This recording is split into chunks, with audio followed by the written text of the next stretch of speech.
had a nickel for every time the Stranger franchise got rebooted after one movie, I'd have 2 nickels, which isn't a lot, but it's still weird.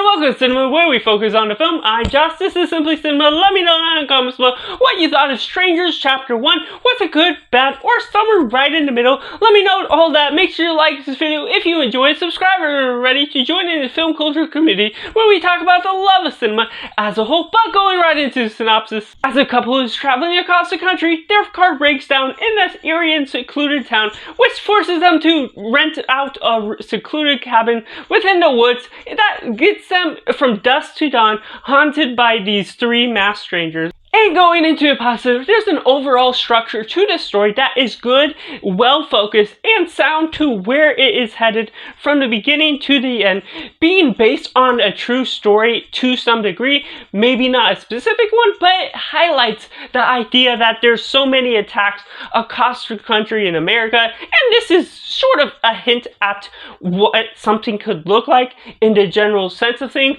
and being in this secluded town from the beginning and then going into that remote cabin makes things a bit more frightening, builds up the setting quite effectively, and for something that doesn't have to have a big budget, it gives off the appearance good and well because you're not having to deal with too much of the technology, everything throughout. So the cinematography and the shots are good. They're not necessarily worthwhile for what you're going into the movie for or anything that particularly stands out, but it is done quite well. It builds up the characters, these couples, that does well to what you're understanding for them. You're taking some time building up their characters as a whole and their ideas for them.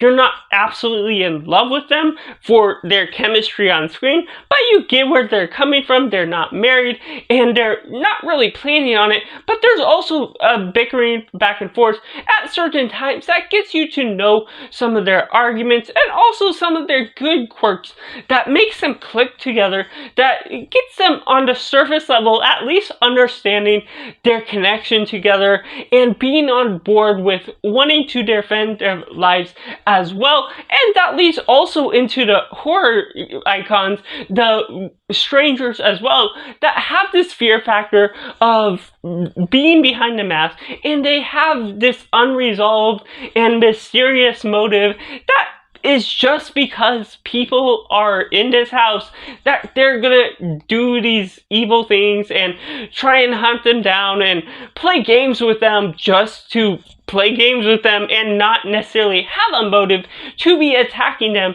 And so just the way that story progresses is good enough. But going into the mixed elements, this is really a repeated storyline of what we got in The Strangers. While it does have its own quirks, its own play in what you do with the characters, its own line of the characters, and everything you get with the progression of the story, there's some extra added details that isn't necessarily needed for what we're getting, and for what we're getting being advertised as a prequel within the trailer, it's completely mismarketed, which isn't going to be throwing everyone off. I'm not against this having a reboot, or at least the attempt at a reboot, because you can always do fresh new things, but because it is mismarketed, I was totally unaware what to get going into it, because it looked like something where they're gonna set up a tale with the strangers and maybe their motive behind why they got the mask or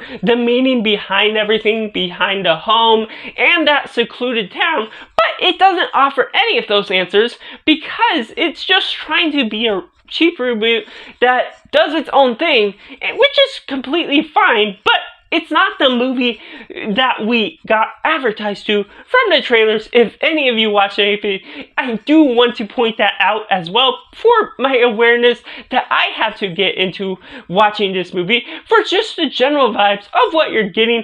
It's really repetitious of what we got before. It's not flamboyant with its cinematography, and there's some things that you're not going to hate, but it also pays the patience of what you're expecting for it.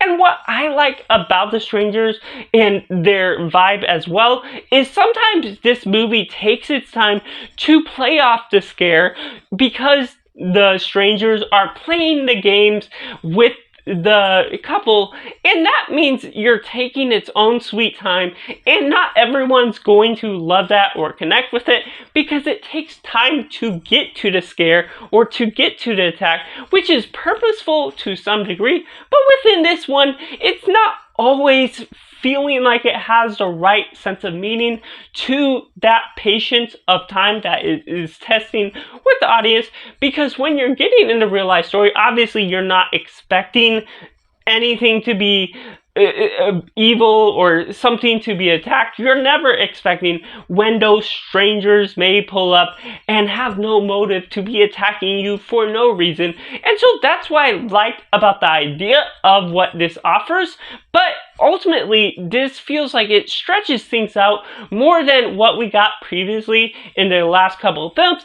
And so it doesn't always feel necessary with everything it adds in that progresses the time, but it still builds up everything that it needs to, even if it doesn't always pay off in all the right motives. But going right into the negatives, while I have nothing against it being a reboot, there was something to be said about how we're mismarketed, and also the combination of things being repeated in general, not always going very extreme in different directions. Obviously, there's something where it's headed to a new place with building a franchise if part 2 and part 3 get greenlit for actually making this a franchise.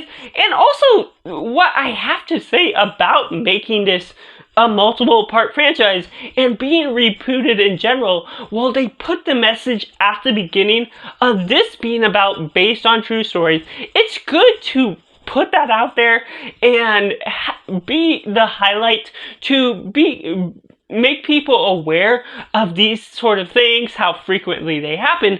But what the first one already did, this one didn't necessarily need to regurgitate on or just do what it's doing, because when you're having all those extra added details, or even some of the same details that we have seen before in the prior franchise, ultimately it just doesn't pay off with all of the grandiose that the first one did, because it doesn't seem to pay focus in all the right moods on what the horror aspect of this being based on a true story is. It doesn't seem like it's even trying to replicate what we're doing, because the prologue doesn't have any emphasis on what's to come in the future of this movie for what we get.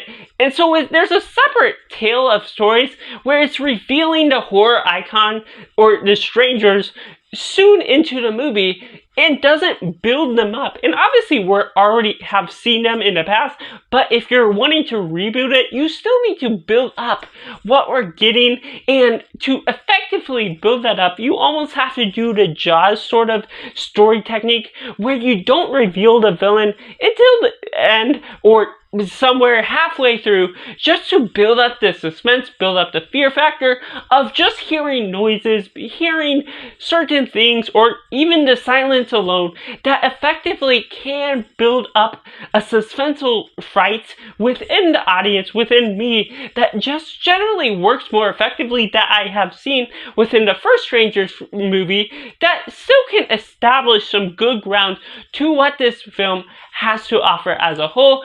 And therefore, I have to rate this film as simply 5 out of 10, where I do enjoy and generally get the vibes it's headed after, but it does have its pointless manners and things that just don't work quite as effectively. So that's just my thoughts on The Strangers Chapter 1. Let me know down in the comments below what you think of it. Make sure to like this video if you enjoy it. Subscribe if you're ready to join in the film culture community, where we talk about the love of cinema as a whole. And be sure to do yourself a favor and go watch a movie.